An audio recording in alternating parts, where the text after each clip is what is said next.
Okey, bismillahirrahmanirrahim. Assalamualaikum warahmatullahi wabarakatuh dan salam sejahtera.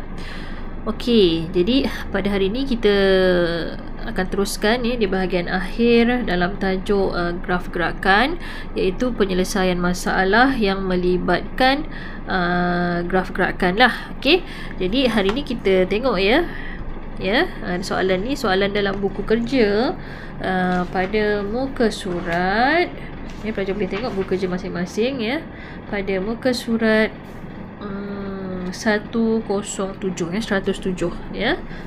soalan nombor 3. Okey, soalan nombor 3. Kita nak bincangkan soalan ini Okey, kalau tengok dekat sini rajah menunjukkan graf laju masa bagi pergerakan suatu zarah dalam tempoh 25 saat. Okey, pelajar boleh tengoklah. Inilah graf laju masa. Nampak Pak C mencancang ialah laju, Pak C mengufuk adalah masa dalam unit saat. Okey, laju dalam unit meter per saat. Okey. Dan grafnya bermula daripada 16 meter per saat, okey, meningkatkan kelajuan sehingga 20 meter per saat pada saat yang ke-9. Kemudian terdapat graf mendata di sini di mana berlakunya laju seragam, kemudian meningkatkan kelajuan sehinggalah ia berada pada titik V di sini. Kelajuan tertinggi di sini V pada tempoh masa perjalanan 25 saat. Okey, ini grafnya yang warna hijau tu. Okey. So tengok apa yang diminta dalam soalan ini. So hitung laju purata dalam meter per saat untuk 9 saat yang pertama. So bila disebut macam ni, awak kena fokus hanya pada 9 saat yang pertama. Mana 9 saat? Okey, ini menunjukkan 9 saat. So bermakna kita hanya fokuskan pada tu sahaja. Nampak yang warna hijau tu, graf yang saya tandakan warna hijau di situ, untuk itu sahaja. So persoalannya bagaimana untuk mencari laju purata. Okey, laju purata ataupun purata laju. Okey, laju purata. Apa formula laju purata? Jumlah apa? Jumlah jarak. Okey, jumlah jarak bahagi dengan jumlah masa kan. Okey, itulah laju purata. So persoalannya di sini, sebelum kita boleh cari laju purata, kita kena cari dulu jumlah jarak. Masa dah tahu dah untuk 9 saat yang pertama kan. Okey, jadi kita perlu cari jumlah jarak. Ingat lagi tak, bila melibatkan graf laju masa, jumlah jarak bersamaan dengan apa? Okey, jumlah ni kita kena jumlah jarak dulu. Jumlah jarak bersamaan apa? Bila menegakkan graf laju masa, bersamaan dengan luas di bawah graf. Okay, kalau perhatikan dekat sini yang warna hijau ni, kan, mana kawasan dia? Bawah graf dia. Ni bawah graf dia. Okay, bentuk apa bawah graf ni? Dia berbentuk trapezium.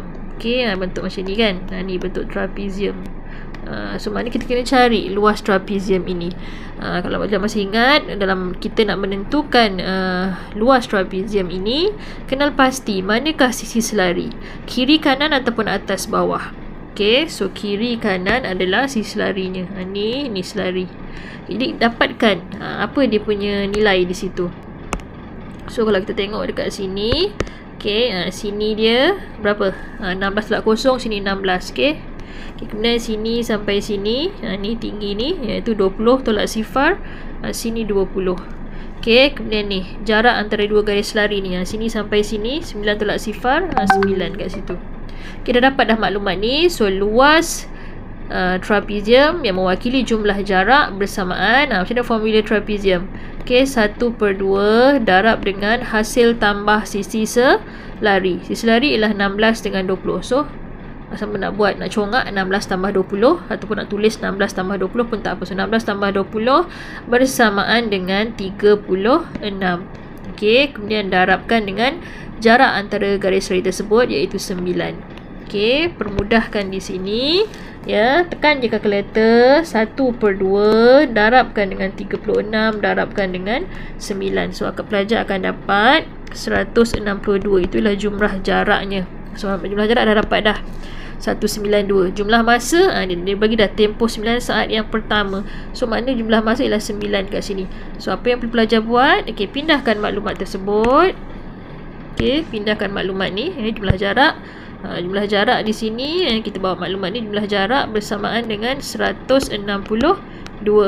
Bahagi dengan jumlah masa yang diambil ialah 9.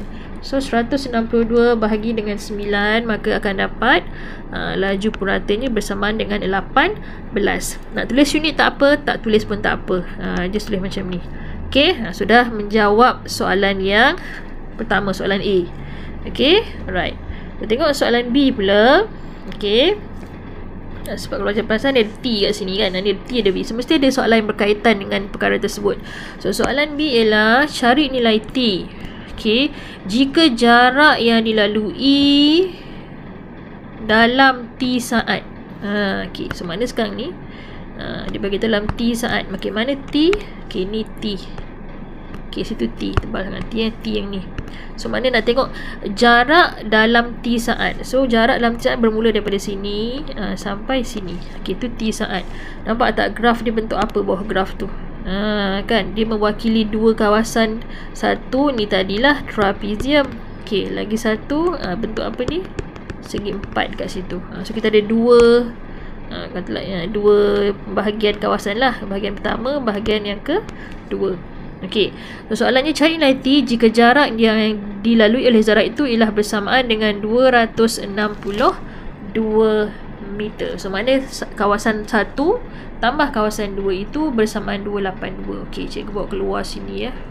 Okey, cikgu bawa sini. Kita lukis. Okey, kita bawa soalan tu kat sinilah ya. Okey, dia bagi tahu jumlah jarak. Okey, dia bagi tahu dah jumlah jarak T yang dalam tempoh T bersamaan berapa tadi? 282. Yang mana kita tahu jumlah jarak ini diwakili oleh luas graf. Luas graf tu bentuk apa tadi? Bentuk kawasan yang pertama trapezium kan? Tambah dengan kawasan yang kedua berbentuk segi empat tepat di sini. Okey, seperti mana kita tengok tadi yang soalan bentuk trapezium ni ataupun bahagian yang pertama ni kita dah dapat daripada soalan A. Berapa sini? 162. So kita boleh terus letak je nilai tu kat situ. Okey, ni dah tahu dah 1. Sekejap ya. Okey, saya tahu dah ini bersamaan 162. Okey, yang kita tak tahu yang ini. Segi empat ni. Bahagian yang kedua ni. Cuba kita perhati balik pada rajah tersebut, pada graf tersebut yang nombor 2 ni. Okey, berapa ni tinggi dia ni? Ni makna 20 tolak dengan sifar. So makna sini dia, sini 20. Okey, tak tahu yang ini pula berapa lebar dia. Yang ini sebenarnya main peranan penting untuk mendapatkan nilai T. Okey, yang sini ni. Ni. Biasanya kalau contohlah sini ialah nilai dia ialah 12. So untuk mendapatkan yang ini kita akan buat apa? 12 tolak 9. Okay, dalam kes ni dia bagi T. So kita tak tahu T tu berapa. So, macam ni kita nak buat? Nak dapatkan kawasan ini bersamaan T tolak 9. Okey. So pindahkan maklumat ni di sini. Makna lebar ini adalah T tolak 9. Okey, so ni yang kita kena selesaikan. Yang mana yang belah kanan ni dah tahu dah ini bersamaan dengan 282. Okey, permudahkan ini. Okey, bila segi 4, apa formula luas segi 4? Formula luas segi 4 ialah panjang kali lebar. So panjangnya ialah 20. Lebarnya adalah dalam bentuk ungkapan algebra. So T tolak 9. Jangan lupa kurungan tu.